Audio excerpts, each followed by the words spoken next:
a l'hora de fer un examen oral, el professor o la professora t'haurà proporcionat un enllaç d'aquest estil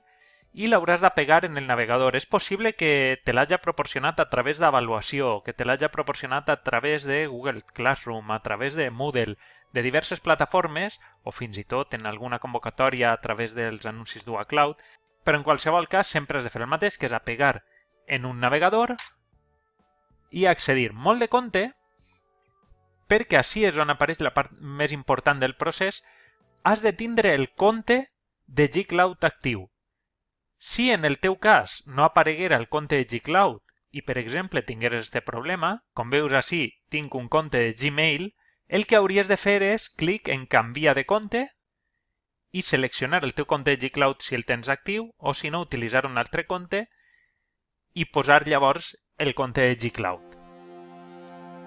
En aquest cas, seleccionem el de gCloud i simplement hauries d'unir-te a la videoconferència i ja està.